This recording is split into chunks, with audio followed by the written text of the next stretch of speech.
From the dawn of creation to the final messenger, every prophet carried the same mission: to guide humanity back to the one who made them. This is the story of that mission, told in one epic journey from Adam to Muhammad. You're about to witness the trials, the triumphs, and the truth that has echoed across centuries. Before we begin, make sure you like this video, subscribe for more, and tell us in the comments where in the world you're watching from. Let's see how far this story reaches. In the beginning there was nothing but the command of Allah, the Lord of the worlds. Then with His word be, the heavens and the earth came into existence. They were not born of chance, but crafted with perfect balance. Every star set in its place, and every grain of sand counted. Among this creation, Allah prepared the earth for a new being, one who would walk upon it, tend to it, and be entrusted with guidance. The angels, beings of light who never disobeyed, heard the command of their Lord. Allah told them He would create a vicegerent on earth. The angels, in their purity, asked, "Will you place in it one who will cause corruption and shed blood, while we glorify you and sanctify you?" Allah replied, "I know that which you do not know." From the clay of the earth, Allah shaped the form of man. It was not random dust, but chosen soil from different parts of the world, rich and poor, hard and soft, red and brown and black. For the children of this new creation would inherit all the colors and natures of that soil. When the form was complete, Allah breathed into it from His Spirit, and the first human, Adam, came to life. His eyes opened to the light of a new existence. He saw the vast gardens, heard the rush of water, and felt the warmth of life in his veins. He could speak, think, and remember. Allah taught Adam the names of all things, knowledge the angels had not been given. Then Allah gathered the angels and presented these things before them. "Tell me the names of these, if you are truthful." The angels admitted their limitation. "Glory be to you, we have no knowledge except what you have taught us." Adam was asked to tell them the names, and he did so. The angels realized the wisdom in Allah's choice. Then came a command that would echo through all of time. Allah ordered the angels to bow to Adam in respect for the one Allah had honored. Every angel bowed except Iblis. He was not an angel by creation, but a jinn who had lived among them for his devotion. Pride flared in his heart. "I am better than him. You created me from fire and created him from clay." His arrogance sealed his fate. Allah expelled him from His mercy, but Iblis begged for respite until the day of judgment. Allah granted it, and Iblis vowed to mislead Adam and all his descendants from the straight path. Adam was placed in paradise, a place of unimaginable beauty, with rivers flowing beneath, trees heavy with fruit, and no pain or hardship. Allah created from Adam's rib his companion Hawa, so they would live together in peace. They were told, "Eat from anywhere you wish, but do not approach this one tree, lest you be among the wrongdoers." It was a simple command, yet Iblis waited, patient and cunning. He whispered to them both, swearing by Allah that he was a sincere advisor, telling them the tree would give them eternal life or make them angels.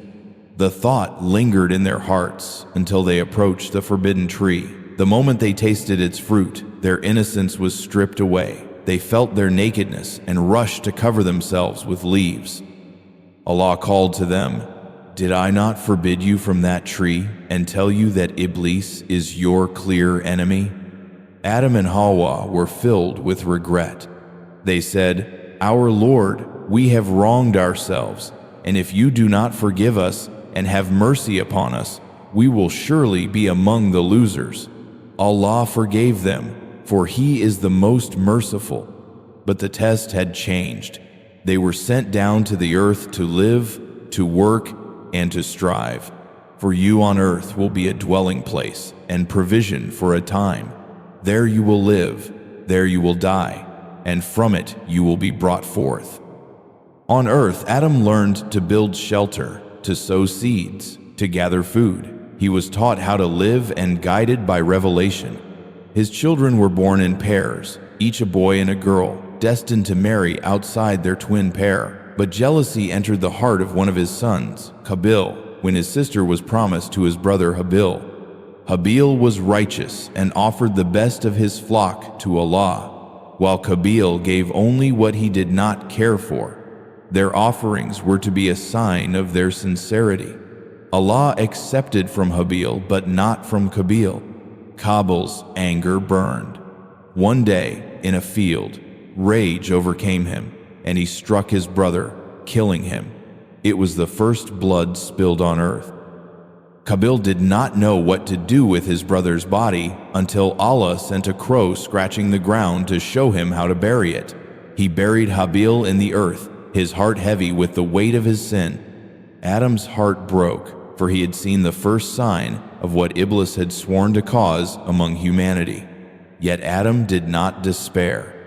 He continued to guide his people, teaching them the worship of the one God and warning them against the whispers of Shaitan. Years passed, generations were born, and Adam's mission was carried forward. The world was still young, the air still fresh, the people still close to their origin, but the seeds of both faith and rebellion had been planted, and the story of prophecy had only begun. After the death of Habil, the shadow of grief lay heavy over Adam's family. Qabil had wandered away, his heart hardened by the weight of his crime. But instead of repentance, he built his life far from his parents and the guidance they carried. In time, his descendants began to drift away from the worship of Allah. They built homes, raised livestock, learned crafts, and created music, but their hearts grew attached to the pleasures of this world. The children of Habil kept closer to the truth, living in simplicity, but the distance between the two lines grew with every generation. As centuries passed, humanity spread across valleys and mountains. People learned to shape tools from stone and metal, to weave cloth, to trade between settlements.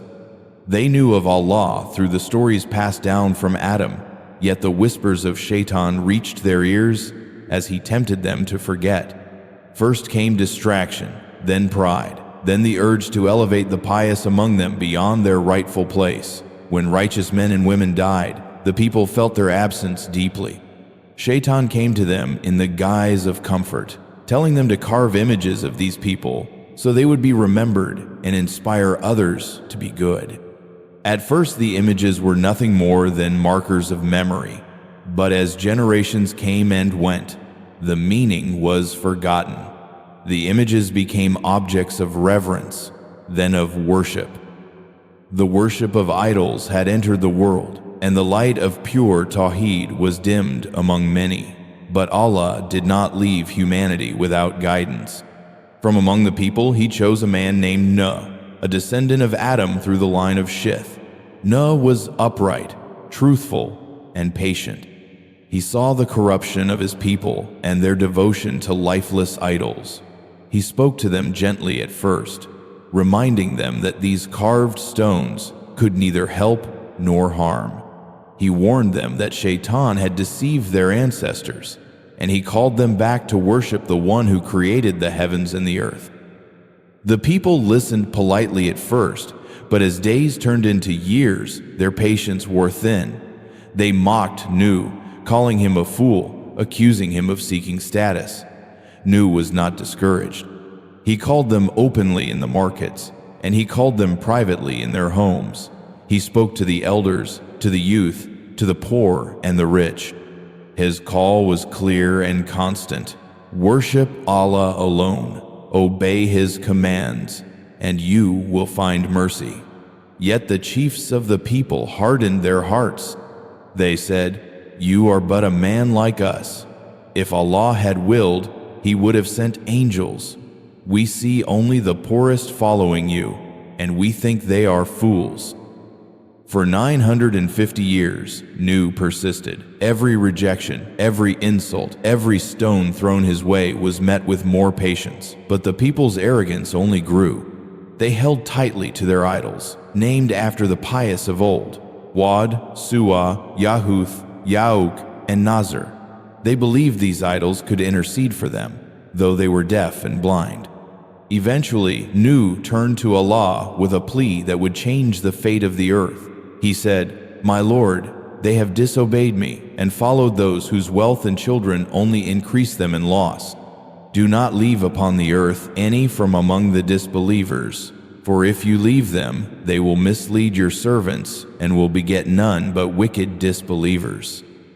Allah answered his prophet and gave him a command unlike any before. Nu was to build an ark, a massive vessel that would carry the believers and pairs of every animal. This was to be built far from any sea, on dry land where ships had never sailed. Nu obeyed without hesitation. Day after day he worked, cutting timber, shaping planks, sealing the frame with tar. His followers helped him, though they were few. The rest of the people laughed and mocked. "Oh, Nu, have you become a carpenter now? Will you sail your ship on the sand?" Nu warned them that a flood was coming, a punishment for their defiance, but they only laughed louder. When the ark was complete, Allah gave a sign. From the oven of Nu's home water began to gush forth, a symbol that the flood had begun. Nu was told to gather his family and the believers, along with the male and female of every creature. The sky darkened, clouds swelled, and rain began to pour like it had never poured before. The earth itself gushed water from every crack and spring. Rivers overflowed, valleys filled, and the waters rose higher and higher until even the tallest trees were submerged. The people who had mocked now ran to the mountains, but the waves followed them. Among those outside the ark was Nu's own son, who had chosen disbelief. Nu called to him, "O my son, come aboard with us and do not be with the disbelievers." But his son refused, saying he would find refuge on a mountain. Nu replied, "There is no protector today from the command of Allah except for whom he has mercy." A towering wave came between them, and his son was gone. Nu's heart ached, but he submitted to the will of his Lord. For months, the ark sailed over what had once been the earth, now a boundless ocean. Inside was safety, though outside was destruction.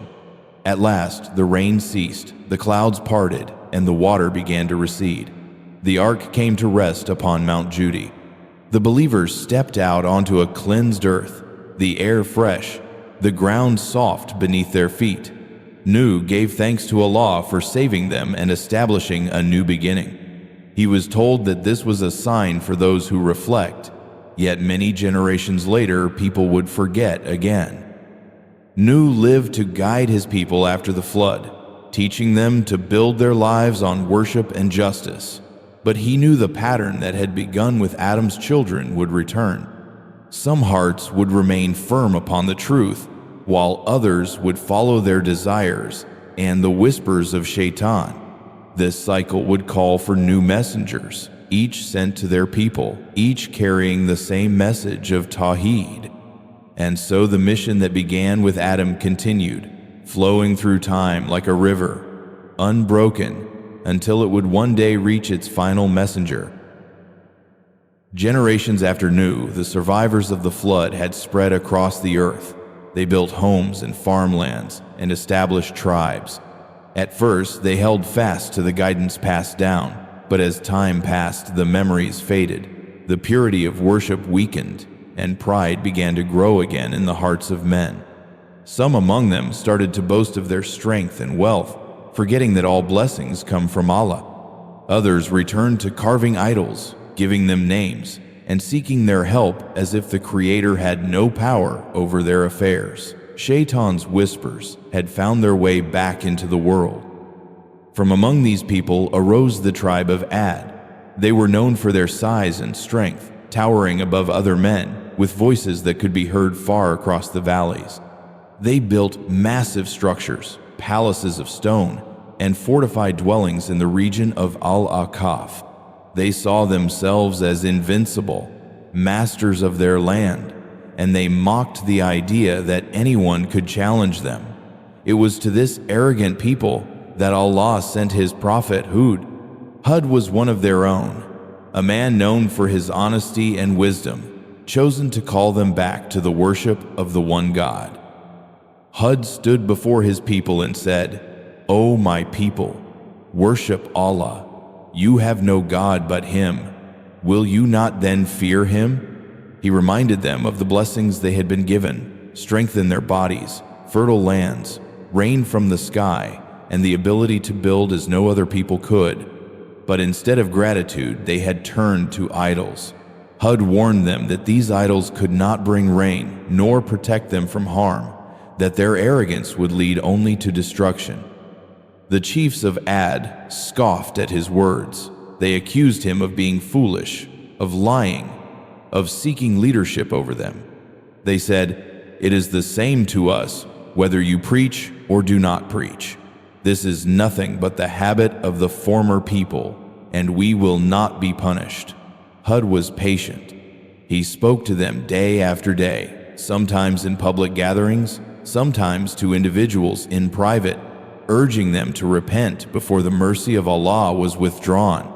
But the more he called them, the more stubborn they became. Then the rain stopped. The skies over Al-Akaf turned dry and barren. The once green fields became cracked and dusty. Hud told them, "Seek forgiveness from your Lord and turn to Him in repentance. He will send rain from the sky in abundance and increase you in strength upon your strength." But they laughed and said it was only a passing season, that their gods would soon restore the rain. The drought grew worse. The animals grew thin, the wells dried, and the air filled with a restless heat. One day, a cloud appeared on the horizon, dark and heavy. The people of Ad rejoiced, believing it was the return of rain. They ran into the streets and lifted their hands, welcoming what they thought was mercy. But Hud's face was solemn. He knew what was coming. This was not a cloud of blessing, but a wind of destruction sent by the command of Allah.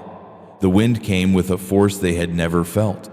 It howled through the valleys, tearing roofs from houses, uprooting trees, and lifting men into the air like dry leaves.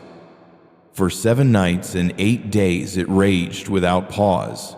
The people of Ad, once so proud of their strength, were powerless before it. Their bodies were thrown lifeless across the land, as if they had never lived there at all. When the wind finally ceased, silence filled the valley. The mighty tribe of Ad was gone, their palaces empty, their gardens turned to desert. Hud and the believers who had followed him were safe, for Allah does not destroy those who obey Him.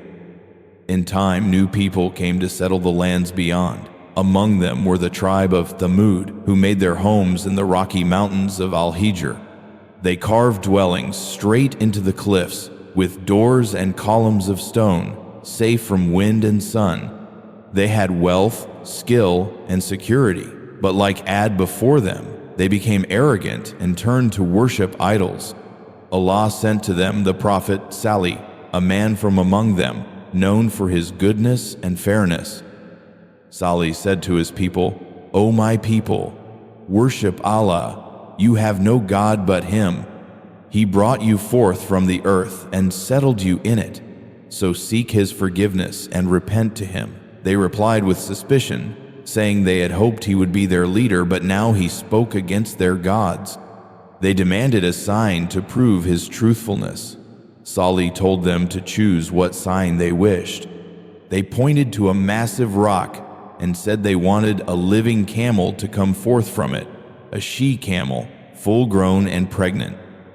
By the will of Allah, the rock split, and from it emerged the she-camel exactly as they had described. It was a clear miracle, yet Salih warned them it was a test. He told them the camel had a right to drink from the water on certain days, and on those days no one was to prevent her or harm her. On other days the water would be theirs. The people agreed, but their hearts were restless. The chiefs feared the miracle would draw people to Salih's call, so they plotted against the camel. One day, as she approached the water, they ambushed her. They struck her down and killed her, ignoring Salih's warning that if they harmed her, a great punishment would come. When news spread, Salih turned to them and said, "Enjoy yourselves in your homes for 3 days. That is a promise that will not be denied." On the first day their faces turned yellow, on the second red, and on the third black. In the morning of the fourth day a terrible cry came from the sky, followed by a violent earthquake. The people of Thamud fell dead where they stood, their stone homes echoing with silence. The ruins of Ad and Thamud stood as a warning to those who came after, reminders of what happens when strength and skill are used in defiance of the one who gave them. Yet as history would show, many would pass by these ruins and take no lesson. The mission of the prophets continued, for humanity's heart could be stubborn, but the mercy of Allah sent guidance again and again to every nation, preparing the way for the greater stories yet to come. After the destruction of Thamud, generations rose and fell. Tribes spread across the lands, some settling by rivers, others in the highlands, each with their own ways of life. The lessons of those who came before still lingered in stories, but stories alone could not hold a stubborn heart. In the valleys of Mesopotamia, a people thrived, rich in crops and trade. They built temples, not for the worship of Allah, but for the sun, moon, and stars. Their nights were filled with chants to the sky, their days with offerings to lifeless idols. Among them was a young man named Ibrahim, born into a family devoted to these idols. His father carved them with his own hands, selling them in the market as protectors and bringers of fortune. From an early age, Ibrahim questioned what he saw. He watched people bow to statues, yet those statues could not move or speak. He saw his father shaping an idol from clay, only to set it on a shelf for worship. One day he asked, "Father, why do you worship what you carve with your own hands, when Allah created you and what you make?" His father grew angry and warned him not to insult their gods. But Ibrahim's mind and heart were awake. At night he looked to the heavens.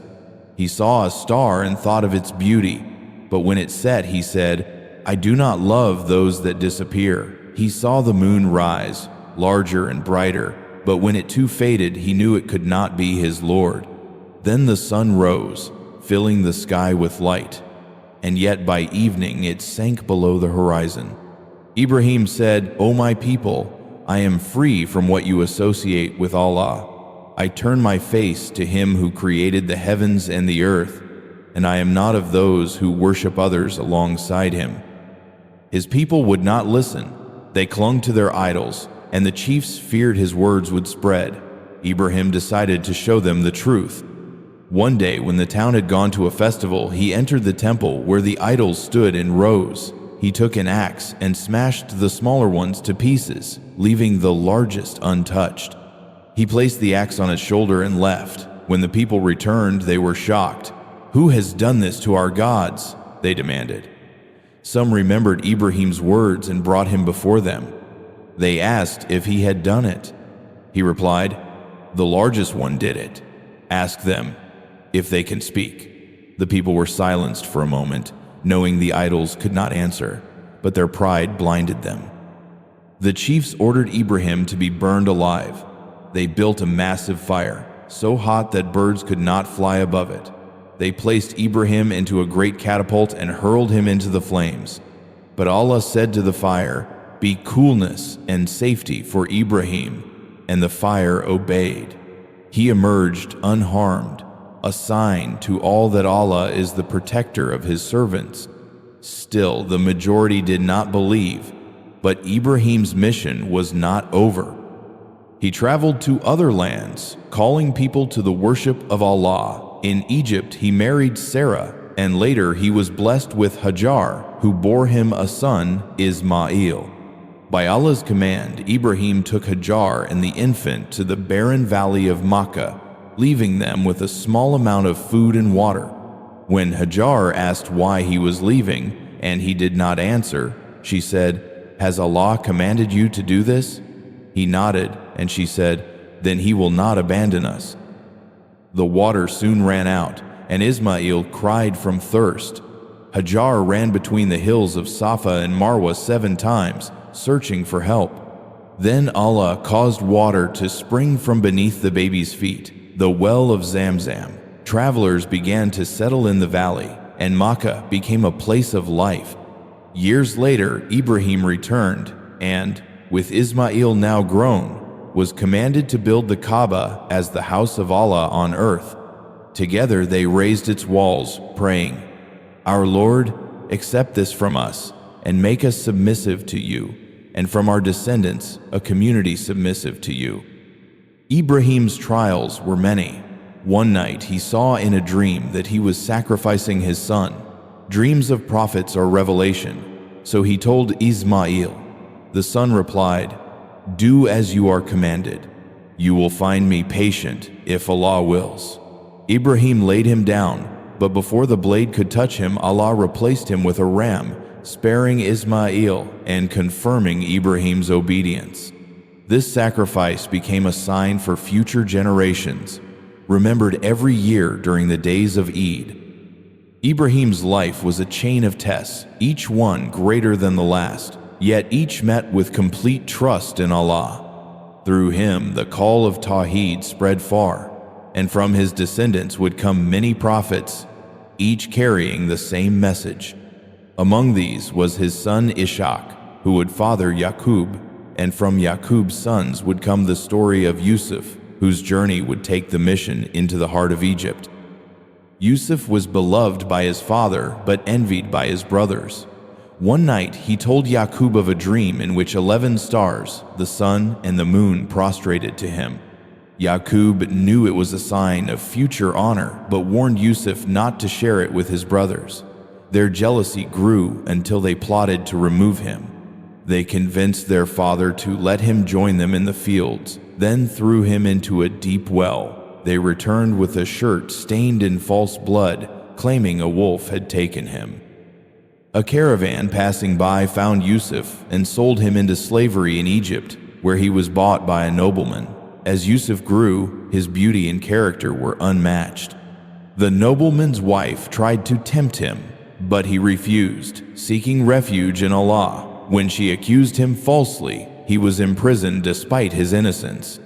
In prison, Yusef called others to the worship of Allah, interpreting dreams by his permission.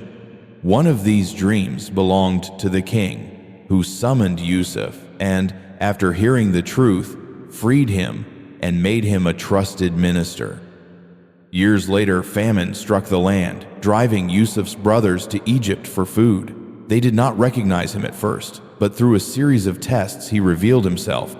Overcome with shame, they sought his forgiveness, and he welcomed them, saying, "No blame will there be upon you today. Allah will forgive you, and He is the most merciful." He brought his family to Egypt, and the dream of his youth came true as his parents and brothers bowed to him in respect, fulfilling the vision Allah had shown him. From Ibrahim to Yusuf, the thread of the mission remained unbroken: to call humanity to the worship of the one who created them, to live with justice, to trust in Allah in times of trial. Yet the nations would again falter, and the next call would come through a prophet who would lead his people out of the chains of tyranny. The descendants of Yaqub multiplied in Egypt, living there for generations. At first they were treated well, but as time passed, new rulers rose who did not remember the honor once given to Yusuf. The children of Israel became a people enslaved, forced into harsh labor under the command of Pharaoh. Their lives were spent building monuments and toiling in fields, their freedom stripped away. Yet even in chains they held to the memory of Allah's promise that a deliverer would come. In the time of one such Pharaoh, a dream came to him that a child from the Israelites would be the cause of his downfall. Fear gripped his heart, and he ordered every newborn boy among them to be killed. Mothers wept, fathers hid their sons, and the soldiers of Pharaoh searched every home. It was in this time that Musa was born. His mother, guided by inspiration from Allah, placed him in a small basket and set him afloat on the river, her heart trembling, yet trusting in her Lord. The river carried the child to none other than the palace of Pharaoh, where his wife, Asiya, found him. She was moved by the sight of the baby and said to Pharaoh, "He will be a comfort to me and to you. Do not kill him. Perhaps he may benefit us, or we may adopt him as a son." Musa grew up in the palace, yet Allah returned him to his own mother as a nurse, fulfilling his promise. In his youth, Musa was strong and just, defending the weak and despising oppression. One day, while walking in the city, he saw a man from his people in conflict with an Egyptian. Musa struck the Egyptian to defend his brother, but the blow killed the man. Fearful, Musa fled Egypt and traveled to Madian, where he found safety. There he helped the daughters of a righteous man draw water for their flock, and in time he married one of them, living in peace for several years. One day, while traveling with his family, Musa saw a fire in the distance. He approached and found himself before a scene beyond imagination. From a tree that burned without being consumed came a voice, "O Musa, indeed I am Allah, Lord of the worlds." Musa was commanded to throw down his staff, and it became a living serpent. He was told to place his hand inside his cloak, and it emerged shining with a radiant light. Allah commanded him to go to Pharaoh and call him to worship the one true God. Musa, feeling his speech was not fluent, asked that his brother Harun be sent with him to assist. Allah granted this and promised them his support. Musa and Harun entered Pharaoh's court and spoke the truth. "Send with us the children of Israel and do not torment them. We have come to you with a sign from your Lord." Pharaoh's pride flared. He accused Musa of sorcery and demanded a contest between him and the magicians of Egypt. On the appointed day, the magicians threw down their ropes and staffs, which seemed to slither like snakes through illusion. Musa cast down his staff by Allah's command, and it swallowed all their false magic. The magicians fell in prostration, declaring their belief in the Lord of Musa and Harun. Pharaoh raged and ordered their punishment, but the truth had been made clear. Despite many signs, the staff, the shining hand, years of drought, plagues of locusts, lice, frogs, and blood, Pharaoh and his chiefs remained arrogant. Finally, Allah commanded Musa to lead his people out of Egypt by night. They set out, but Pharaoh's army pursued them to the edge of the sea. The people panicked, saying, "We are overtaken." Musa replied, "No, indeed, my Lord is with me. He will guide me." Allah commanded him to strike the sea with his staff, and the waters parted, towering like walls on either side, a dry path stretching before them. They crossed safely, but when Pharaoh and his army followed, the sea closed upon them, drowning them all. Pharaoh, in his final moments, declared belief, but it was too late. His body was preserved as a sign for future generations. Musa led his people into the desert, where they were tested. Allah gave them manna and quails for food, water from a struck rock, and shade from clouds above. Yet some among them complained and turned to disobedience. When Musa went to Mount Sinai to receive the commandments, they fell into idol worship, fashioning a golden calf. Musa returned in anger, rebuking them for forgetting their Lord so quickly. They repented, and Allah forgave, but the pattern of forgetfulness and guidance continued. Among the people were the stubborn and the faithful. Those who followed the truth were led into the promised land, but many fell to pride and sin, and over generations the worship of Allah was mixed with the ways of the corrupt. In time, kings rose among them, some righteous and others tyrants. Allah sent more prophets to keep them on the path, each bearing the same call: worship Allah alone, live with justice, remember the covenant. From among these prophets came Dawood, a young shepherd who defeated the giant Goliath through his faith and courage. Allah made him king and gave him wisdom, strength, and a voice so beautiful that even the birds and mountains would join him in praise. He ruled with justice, judging between people with fairness, and Allah granted him the Psalms as guidance. After him came his son Sulaiman, blessed with knowledge, wealth, and the power to command the wind, the jinn, and the animals. His reign was marked by prosperity and awe, yet he too called his people to humility before Allah, knowing that all power is a trust, not a possession. But after their time, the unity of the people weakened again. Rivalry, greed, and neglect of the commandments spread. Prophets were rejected, some even killed, and the mission that had begun with Adam continued its long journey, always facing resistance, yet always renewed by Allah's mercy. Through every age, the call was the same, carried on by men chosen not for their wealth or lineage, but for their sincerity, patience, and unwavering trust in their Lord.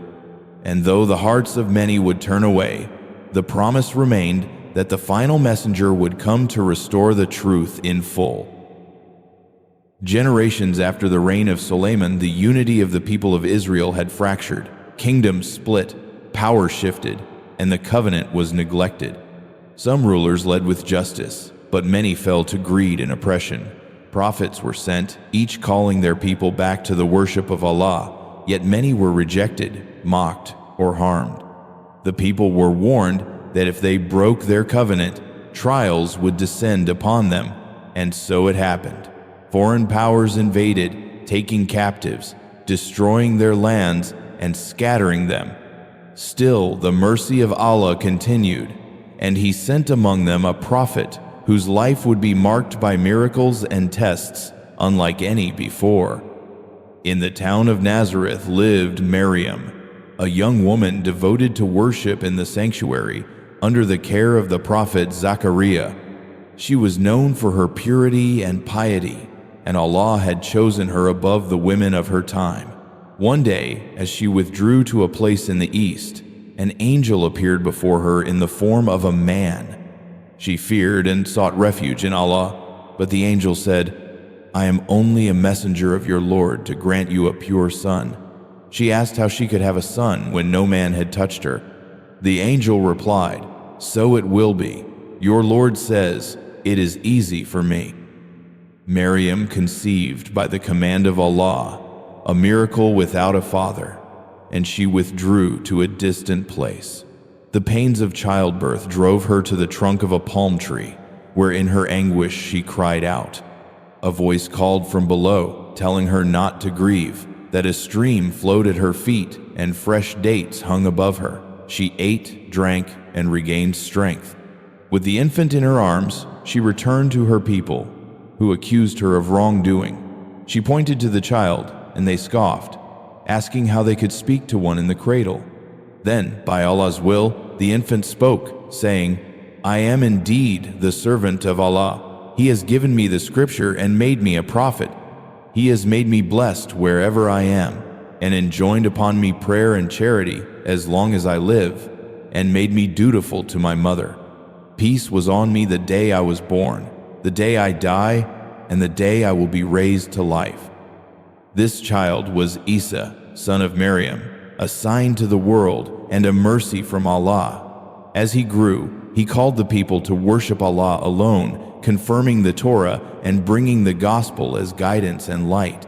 He healed the blind and the leper, gave life to the dead by Allah's permission, and told people what they had stored in their homes. These signs were clear, yet the chiefs of his people plotted against him, fearing the loss of their power and influence. Isa gathered disciples who believed in him and supported his mission.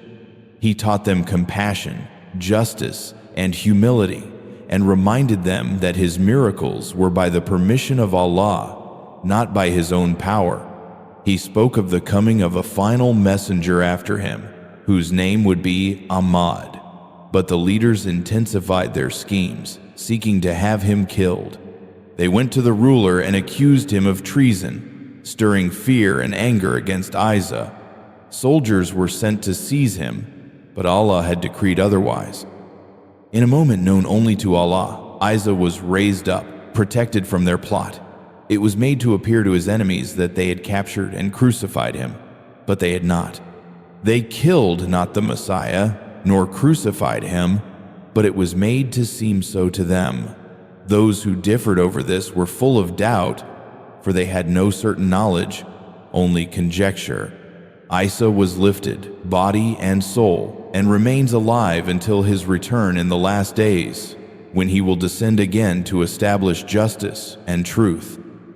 After Isa's departure, his followers faced persecution. Some clung to his true message, but others altered it, mixing truth with falsehood, elevating Isa beyond his rightful place as a prophet into something he never claimed. Idolatry returned in new forms, and the oneness of Allah was obscured. Yet even in the darkest times, Allah preserved a line of those who held to his truth, awaiting the final messenger who would bring the complete guidance for all humanity. Across the deserts of Arabia, tribes lived in scattered settlements, each with its own customs, alliances, and rivalries. They were proud of their lineage, their poetry, and their code of honor, yet their land was steeped in idol worship. The Kaaba, built by Ibrahim and Ismail for the worship of Allah alone, had been filled with hundreds of idols. Blood feuds lasted for generations, and the weak were often oppressed by the strong. There were few who still followed the pure way of Ibrahim, known as the Hunafa, and they awaited a prophet foretold in ancient scriptures.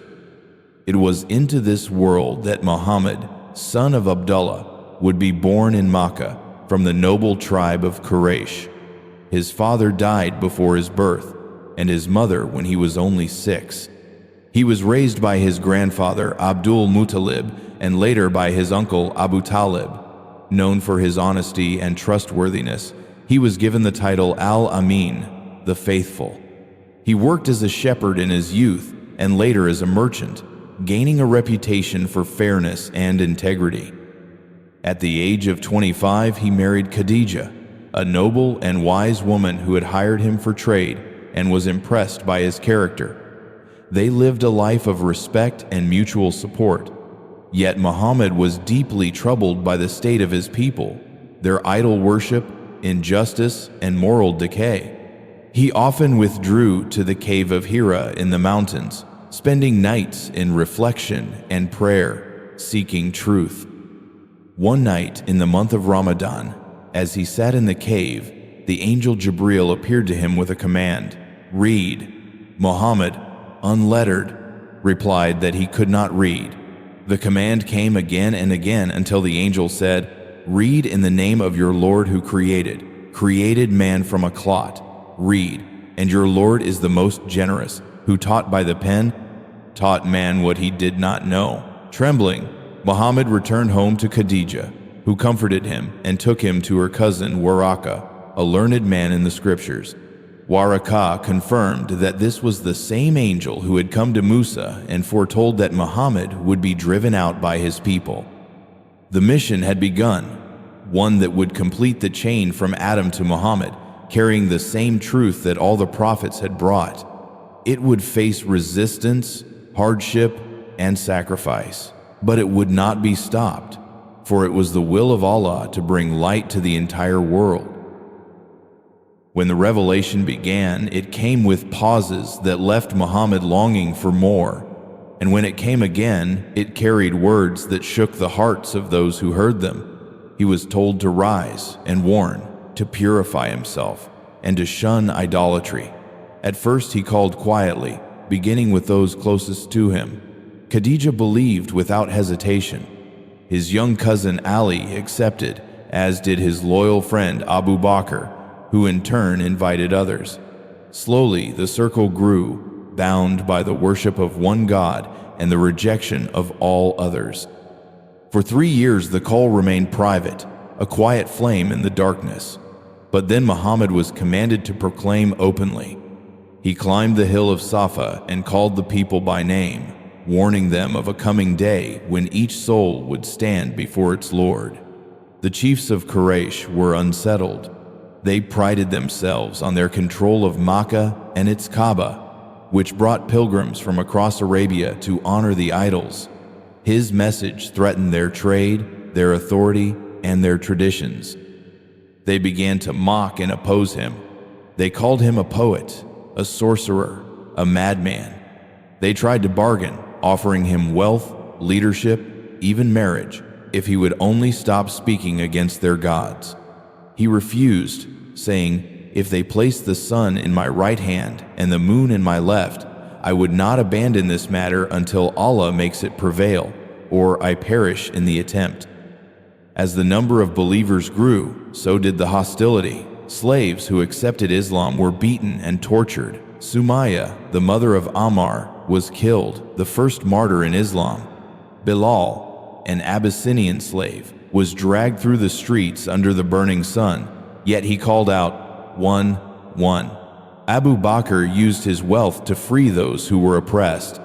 The Quraysh pressured Abu Talib to stop protecting his nephew, but though he did not accept Islam, he refused to abandon him. Seeking to break the resolve of the Muslims, the Quraysh imposed a social and economic boycott on Muhammad and his followers. They were forced to live in a narrow valley, cut off from trade and support. Hunger became their constant companion, and the cries of children echoed in the night. This hardship lasted 3 years until some among Quraysh, moved by conscience, brought it to an end. Yet soon after, Muhammad suffered 2 heavy losses: the death of Khadija, his companion and source of comfort, and Abu Talib, his protector. That year became known as the Year of Sorrow. Grieving, Muhammad traveled to the city of Taif, seeking new allies. Instead, its leaders mocked him and set their slaves to chase him out, pelting him with stones until his feet bled. Sitting under a tree, he prayed, pouring his pain to Allah, declaring that if his Lord was not angry with him, he cared not for any other hardship. That night, Allah sent him comfort beyond imagining. He was taken on the night journey, riding the Buraq from Mecca to Jerusalem, where he led the prophets in prayer. From there, he was taken through the heavens, shown signs of the unseen, and given the command for prayer, which would become the daily link between the believers and their Lord. In the years that followed, the message began to reach beyond Makkah. Delegations from Yathrib, a city to the north, listened to Muhammad and accepted Islam, pledging to support him. Persecution in Makkah grew more intense, and Allah gave permission for the believers to migrate. They slipped away in small groups, leaving behind their homes and possessions. Muhammad stayed until the command came for him to go, escaping a plot by Quraysh to kill him. He and Abu Bakr hid in a cave as their pursuers passed so close that only Allah's protection kept them unseen. From there, they traveled to Yathrib, which became Al-Madinah, the city of the Prophet. In Medina, Muhammad became not only a messenger but a leader, establishing a community bound by faith rather than tribe. The immigrants from Makkah were paired with the helpers of Medina as brothers. A constitution was drawn to secure peace among Muslims, Jews, and other groups, ensuring mutual rights and responsibilities. For the first time, the call to prayer rose over a city, summoning all to worship. The Quraysh, unwilling to let Islam grow, marched with an army to face the Muslims at Badr. Though outnumbered, the believers fought with courage, and Allah granted them victory. This strengthened their resolve, but Quraysh sought revenge. At Uhud, they returned with a larger force. The Muslims were close to victory until some disobeyed the Prophet's orders, leaving their posts. The tide turned, and many were killed, including Hamza, the beloved uncle of the Prophet. It was a bitter day, yet it taught them obedience and patience.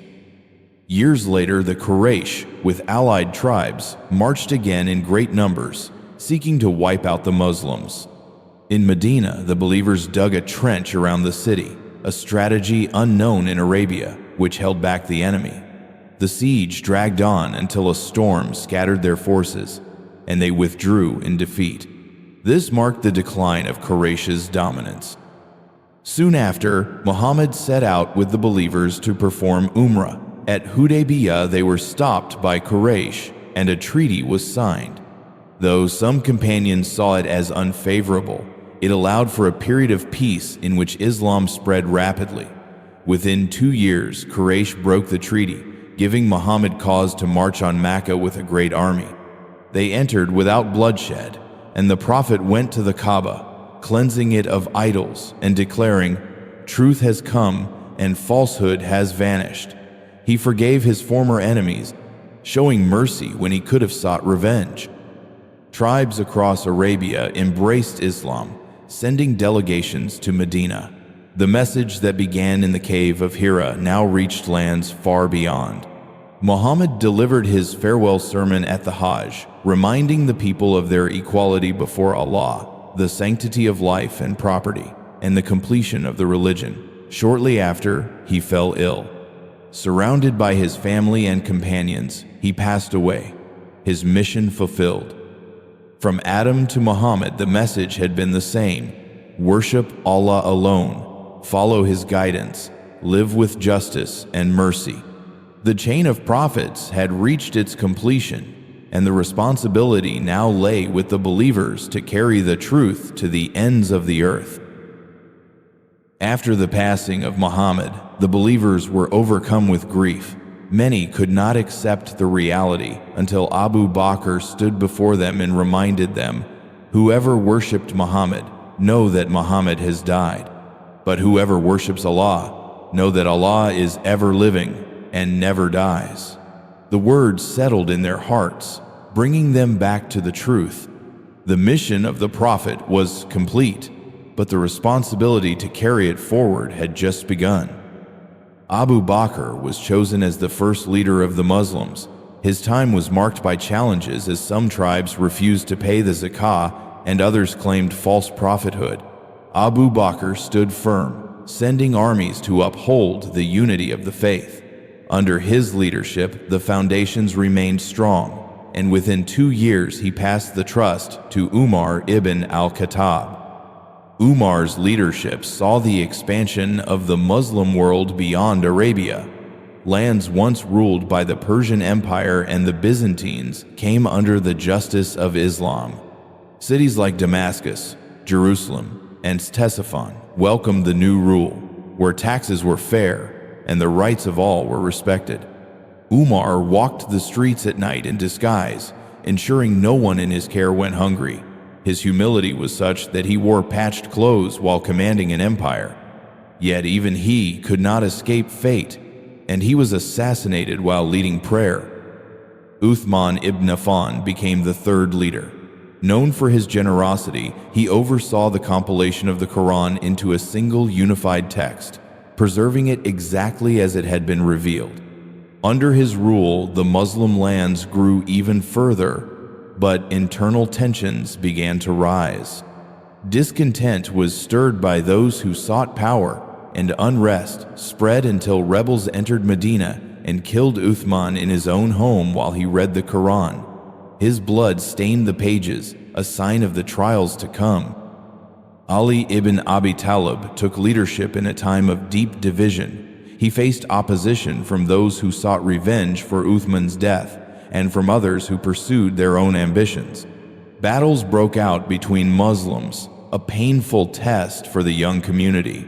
Ali strove for justice, but the wounds of fitna ran deep.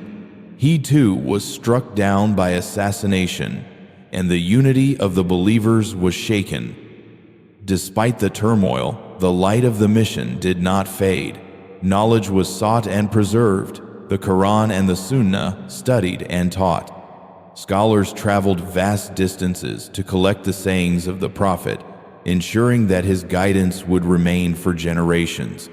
Cities like Baghdad, Cairo, and Cordoba became centers of learning where science, medicine, mathematics, and philosophy thrived under the umbrella of faith. In this golden age, rulers like Umar ibn Abdulaziz revived the spirit of justice, returning wealth to the people and ruling with humility. Trade flourished across continents, connecting lands from West Africa to China. The call to prayer echoed in cities and villages, deserts and mountains, uniting hearts across cultures and languages. Yet history showed again that with prosperity came tests. Some leaders strayed from the example of the prophet, seeking luxury and power. In other times, foreign armies invaded, burning libraries, destroying cities, and killing without mercy. The Crusades brought waves of bloodshed, yet leaders like Salahuddin reclaimed Jerusalem with honor, granting safety to its inhabitants regardless of their faith. The mission was carried forward not only by rulers and armies, but by scholars, traders, and travelers. In the East, Islam reached the islands of Southeast Asia through merchants whose honesty and kindness won hearts. In the West, it entered Spain, where for centuries Muslims, Christians, and Jews lived under shared rule, producing art, architecture, and knowledge that would shape the world. The Mongol invasions crushed many cities, including Baghdad, but from their ranks would rise rulers who embraced Islam and carried its message further. The Ottomans, Mughals, and Safavids each left their mark on the history of the Ummah, building mosques, schools, and hospitals, preserving the Quran and the teachings of the Prophet.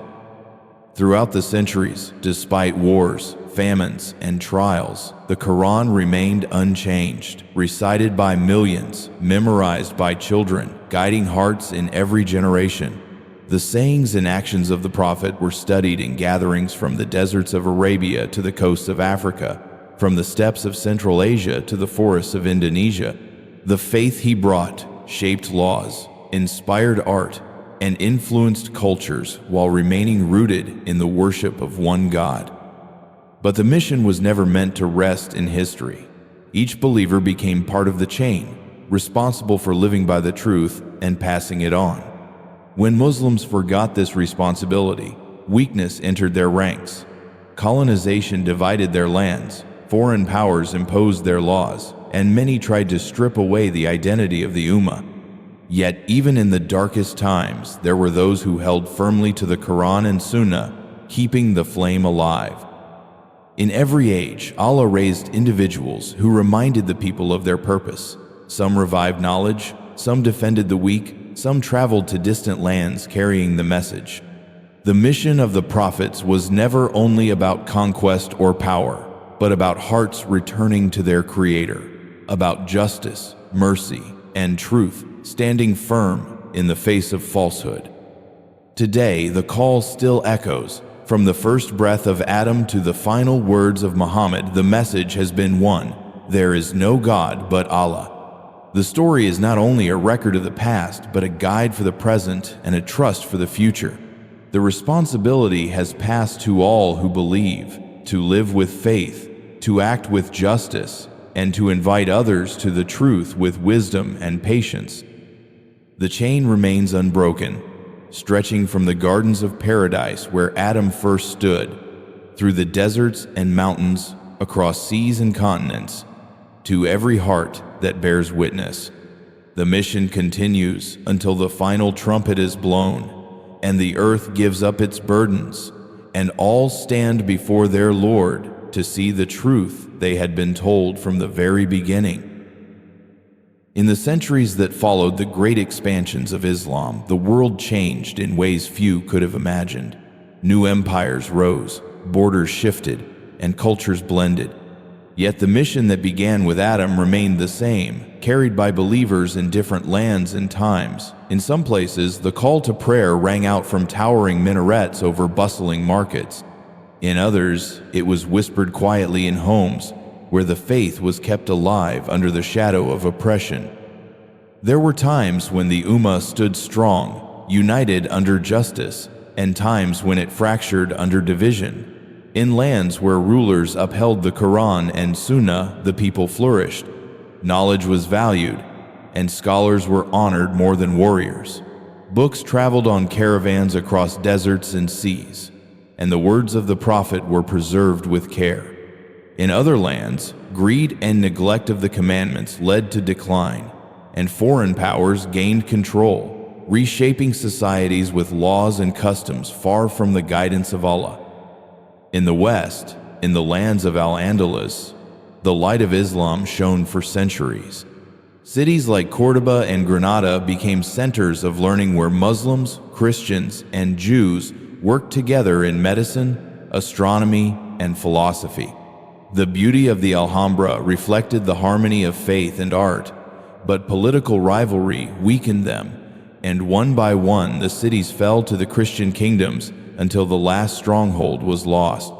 The sounds of the adhan faded, but the legacy remained, influencing Europe for generations.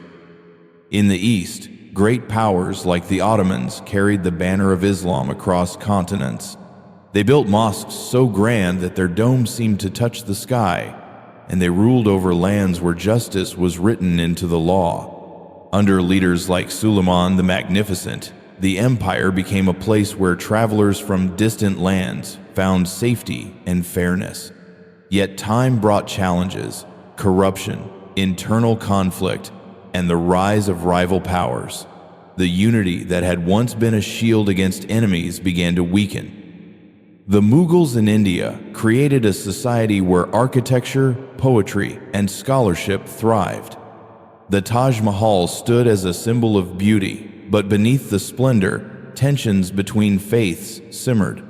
The Safavids in Persia shaped the culture and politics of their region, holding to their understanding of Islam, yet often in rivalry with their neighbors. Despite differences, the thread of the mission was still present, to remind people of their Creator and their accountability before Him. While empires rose and fell, the message traveled in quieter ways. Traders carried it across the Sahara into the heart of Africa. Sailors brought it to the islands of the Indian Ocean and the shores of Southeast Asia. In many places it spread not by armies, but by the honesty and kindness of those who lived it. Entire communities embraced Islam after seeing how a Muslim would treat a neighbor, weigh goods fairly, or keep a promise. But the Ummah was not free from hardship. The Mongol invasions had once burned cities to the ground, killing scholars and scattering communities. Centuries later, colonial powers arrived with ships and armies, carving the Muslim world into pieces, extracting its wealth, and imposing their own systems. In some places, the adhan was silenced, and the teaching of the Quran was restricted, yet in the hearts of the believers the light remained, passed from parent to child, teacher to student. Times of oppression often gave rise to those who renewed the faith. Some called people back to the Quran, stripping away innovations and false practices. Others fought to defend the weak and reclaim independence. The mission of the prophets was not only about governance, but about awakening hearts. Even in lands where Muslims were a small minority, the responsibility remained the same: to live in truth, to invite with wisdom, and to be a witness to the message. In recent times, the world has grown more connected. Messages travel across oceans in moments, and people from every nation speak to one another daily. This has brought both opportunity and challenge. For the believer, it is a chance to share the truth widely, to reach places once unreachable. But it is also a time of distraction, where voices calling to falsehood are louder than ever. The test is no longer only in the battlefield or the marketplace, but in the mind and the heart, where choices are made in private. The mission that began with Adam now belongs to every Muslim. It is no longer the task of one prophet in one land, but of millions who follow the final messenger. Each prayer said on time, each act of honesty, each word of kindness becomes part of that mission. The Quran is still recited as it was in the time of the Prophet, its words preserved letter by letter, its guidance unchanged. The Sunnah still explains how to live those words in the rhythm of daily life. The story of the prophets is not just a record of what was, but a reminder of what must be. Adam stood on earth with the first trust. Nuh called his people for centuries. Ibrahim faced fire and exile. Musa stood before Pharaoh. Isa was raised to the heavens. Muhammad brought the final message, enduring hardship until the mission was complete. Now the believers are the carriers of that trust, each one a link in the chain that will not break until the end of time. Around the world, the Adhan still rises before dawn, calling hearts from sleep to stand before their Lord. In crowded cities and remote villages, in lands of peace and in lands of conflict, the same words are spoken, the same Quran is recited, the same hope is held, that the mercy of Allah will cover them on the day when all return to Him. The mission is alive and its story is not over. The chain of prophecy ended with Muhammad, yet the mission did not. It became the responsibility of his ummah to carry the truth to every corner of the earth. This trust was not given to scholars alone nor to rulers alone, but to every believer who bore witness that there is no God but Allah and that Muhammad is His messenger. The same guidance given to Adam, the same call carried by new Ibrahim, Musa, and Isa now lived in the hands and hearts of ordinary men and women. For some, this meant speaking to neighbors with kindness, explaining the truth with patience. For others, it meant traveling far from their homes, enduring hardship to reach places where the message had never been heard. The early generations after the Prophet understood that Islam was not only a set of rituals, but a complete way of life. They taught that honesty in trade, mercy to the weak, justice in judgment, and sincerity in worship were all part of the mission. As the centuries passed, the world changed. Empires fell, new nations rose, languages and cultures shifted, but the Quran remained untouched, its words the same as when they were revealed in Makkah and Medina.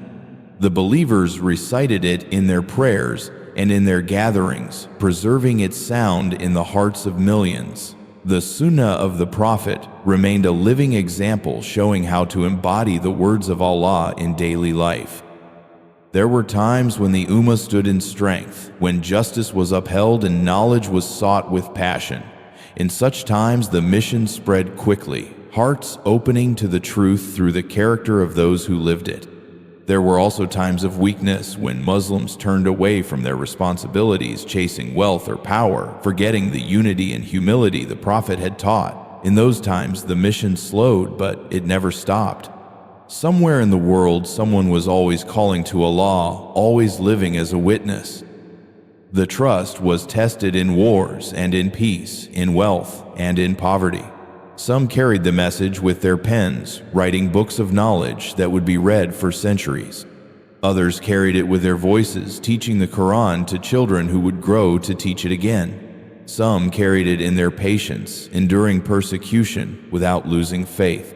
Each was a part of the same mission begun before the first human took his first step on earth. In our own time, the mission faces new challenges.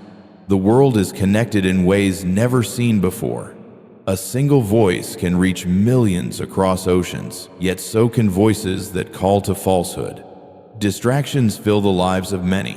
People are busier but more restless, wealthier but less content. In this noise, the message can be drowned out if those who believe do not live it clearly and consistently. Carrying the mission now means more than speaking. It means showing Islam in action. It means keeping promises when breaking them would be easier.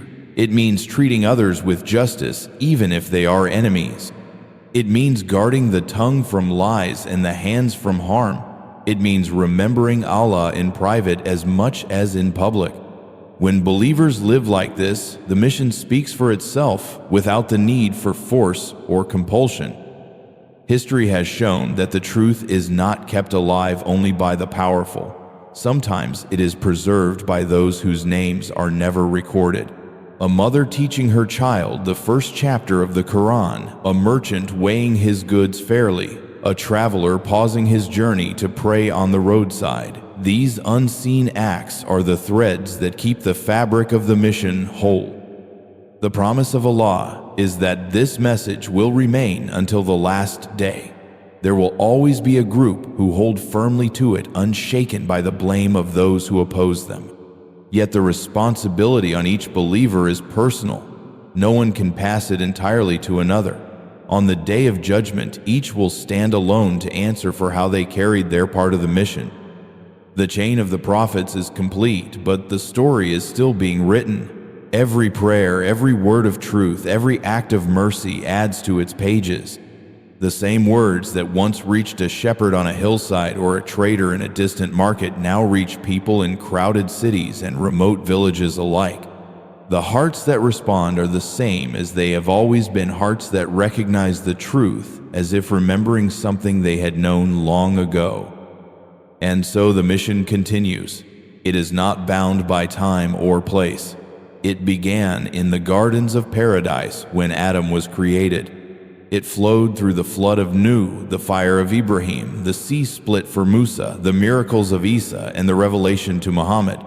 Now it flows through the lives of all who believe, who act not for fame or reward in this world, but for the pleasure of the one who sent them guidance. It will continue until the final hour when the trumpet is blown, the sky is split, and all are gathered before their Lord. On that day the mission will be complete, and the truth will be clear to every soul.